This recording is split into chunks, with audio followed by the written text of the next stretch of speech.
another boring Eastfield song.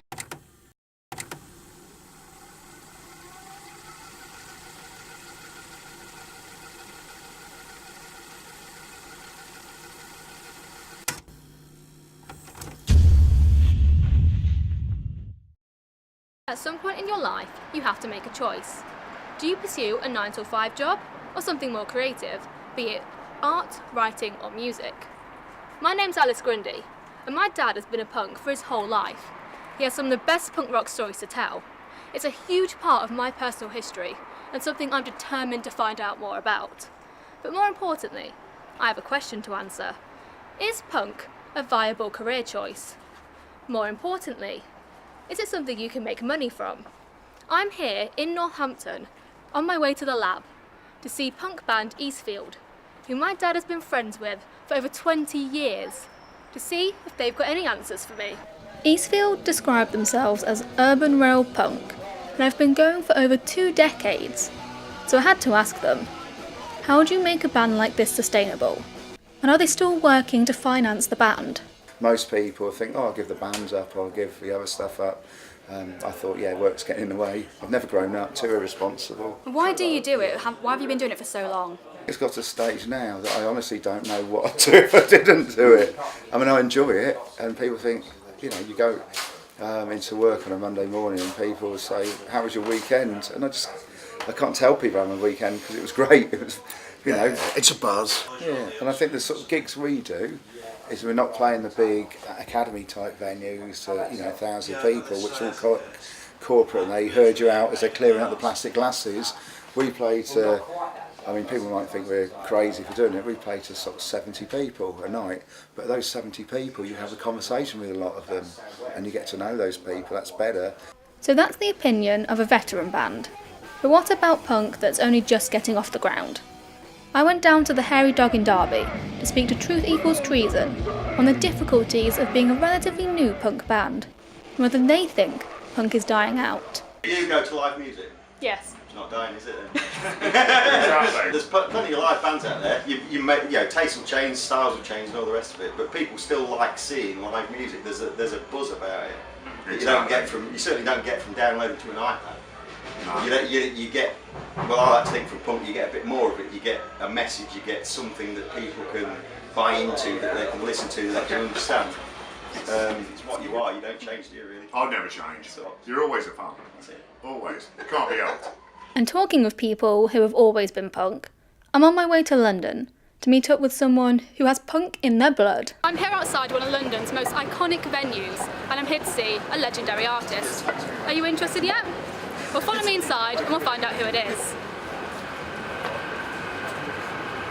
The 100 Club has been host to many iconic artists, and tonight Steve Ignorant is playing. Currently in the band Steve Ignorant's Light of Life, Steve is most well known for being the lead singer and co-founder of huge 80s punk band Crass. One of the many reasons why Crass was so popular was their DIY attitude. But Steve says assuming that was a deliberate artistic choice is a slight misconception. We didn't realise that's what we were doing. We didn't have any money. Honestly, we didn't. And we didn't realise it was what was to become the DIY scene. I can't remember when that label first came out, but we were just doing it. We thought that's what punk was about. If you can't afford the clothes, which I couldn't, from Sex. I couldn't afford those Vivienne Westwood bondage trousers. The ethos of punk was, do it yourself. You don't have to go to the shops, like you'll see in Oxford Street just over there. Make it, if you can't afford, make them yourself, and people would be far more interested.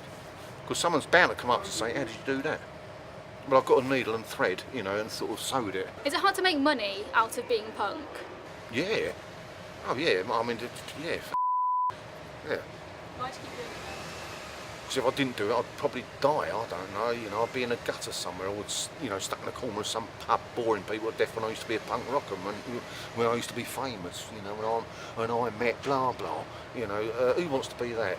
But it's not just sewing that sets Steve apart from the crowd. He's also a volunteer at Seaporting Independent Lifeboat Station. And whilst he might not go out on the boats anymore, Steve's still a dedicated member of the team. But what was his first experience like? They took me out on a boat, put me in the gear, chucked me overboard and went, what do you reckon? I went, yeah, I'll do that. Next thing I know, I was on a bloody lifeboat, did the training, and went on to make changes to certain people's lives. I never ever dreamt in a million years that a kid from Dagenham, who'd spent all his life screaming down a microphone, would be out on the North Sea, in the worst weather you could imagine, pulling people out. Having heard from people out in the scene, I want to find some evidence that what they're saying is true. And I've done a bit of research, and millennials, that is to say people aged 18 to 34, listen to 75% more music than people aged 51 to 69. Why is this interesting? Because when I think of the golden age of live music, I think of bands like The Clash and the Sex Pistols. And the people who went to those concerts are now mostly in that 51 to 69 age range. So is the future of punk and live music now in the hands of my generation? And more than that, the number of people going to live music grew by 12% in 2016. That's almost 31 million people going out and enjoying live music. Can we really say live music is dying with those sorts of numbers? Trina Breeden from No Rest Promotions and the landlord of the Horseshoe Inn in Wellingborough, Nick Dexter, say it's still hard to make money from putting on shows. I don't take any money from promoting. Nick's very good with what we do, so we run one charging night a quarter, the rest is free. Again, to try and even trying to encourage people to come to a free gig. There's an awful lot of work behind the scenes. It's not just a case of putting it on Facebook. You have to advertise everywhere. But is there even a punk scene in the UK to support new bands and promoters? There is very much so, but it's isolated to certain areas. Because to be honest, if it wasn't for the work that Nick and I do here, there wouldn't be a punk scene in Wellingborough. It was the same when we had Toys in Kettering. It was the work that Rich and I did to promote that. Bearing in mind Northampton's a bigger town than here, there's nothing. Because people aren't prepared to put the effort and the work in. It's a thankless task. You don't often get thanked for what you do. But if you want to have a live scene down the road, then that's what you've got to do, really. So it looks like I have the answer to my question. There isn't much money in punk, but it can be done if you work hard enough. But that wasn't just what this journey was about.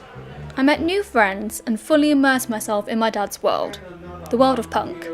So I guess there's only one person left to speak to. My dad.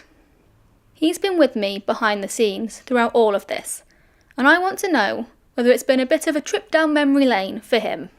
Yeah, I mean, some of the things, it's like listening to Trina when you were interviewing her, because I used to promote, although it was a long, long time ago, and again, what she was saying rang very true and sort of brought back memories with me of trying to get people down and trying to do the right thing, get the pricing right, and hopefully have enough to pay the bands at the end of the night. So sort of getting into punk at the age of probably about 10, sort of punk and new wave, and following it all the way through, and still being here at the age of 50 and still listening to it and still going to see the music. But as I say, just doing this with you, helping you out with this documentary has sort of opened up a slightly different side to it again. And got me to the 100 Club, which I'd never ever been to in 40, or nearly 40 years of gigging, 30 odd years of gigging. Did it surprise you a bit when I got to about 14 and went, I really like emo and rock and stuff?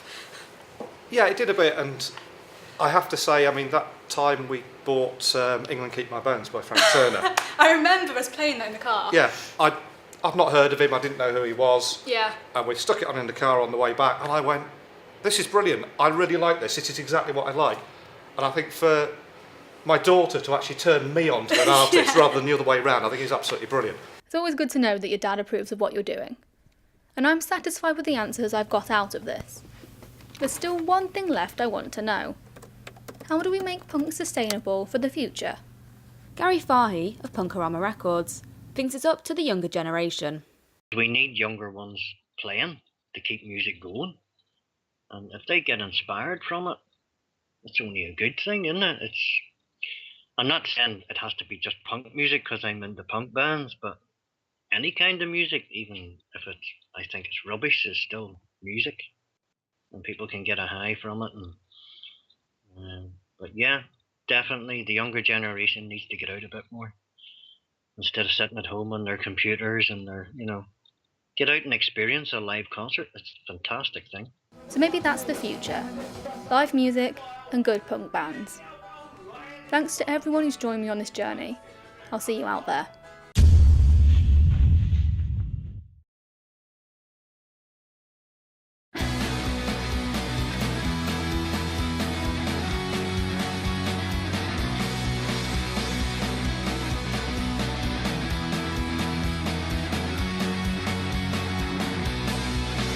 This is another boring Eastfield song. It sounds the same as all the other ones. Repeated structure of the same three chords. Locomotion in every verse. Some call it bale punk, fall under punk